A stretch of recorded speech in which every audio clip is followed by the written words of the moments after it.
Hello, good morning everyone. আজকে আমি 4:30 উঠেছি। উঠেই আমি স্টার্ট করলাম পরোটা বানানো। কেন কি আমার ছেলেকে আমি লাঞ্চ বক্স প্যাক করে দিতে হবে। তো রোজ দিন একটাই খাওয়া ওরা খেতে পছন্দ করে না। তো ভাবলাম আজকে আলুর পরাঠা করে দেবো। তার জন্য আমি এখানে মাখন দিয়ে আলুর পরাঠা করছি। এই দেখো আমি উপরে একদম মাখন লাগিয়ে দিচ্ছি তাকে এটা সফট সফট থাকবে, কেন কি ওরা 10:30-তে ওরা খাবে। তো তার জন্য এটা একটা সফট থাকতে লাগবে। তো এই দেখো আমি এখানে মাখন লাগিয়ে দিচ্ছি, আর ব্রাউন যতক্ষণ না হয় ততক্ষণ আমি এটাকে ফ্লিপ করতে থাকবো। তো এক সাইডে মাখন লাগানোর পরে আরেক সাইডে আমি মাখন লাগিয়ে দিচ্ছি। দেখো ওয়াও, মানে এটা হচ্ছে একটা ফেভারিট পরোটা। মানে এটা কি বলবো, এটা আমি প্রচুর আমার ফেভারিট এটা। তো দেখো বোথ সাইড আমি মাখন লাগিয়ে দিয়েছি ভালো করে।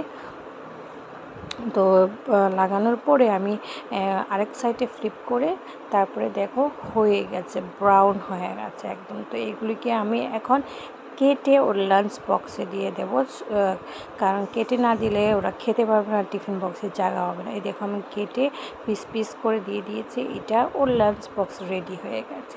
তো বলো তোমরা কীরকম লেগেছে। তো দেখা হবে আর একটা ভিডিওতে। টাটা।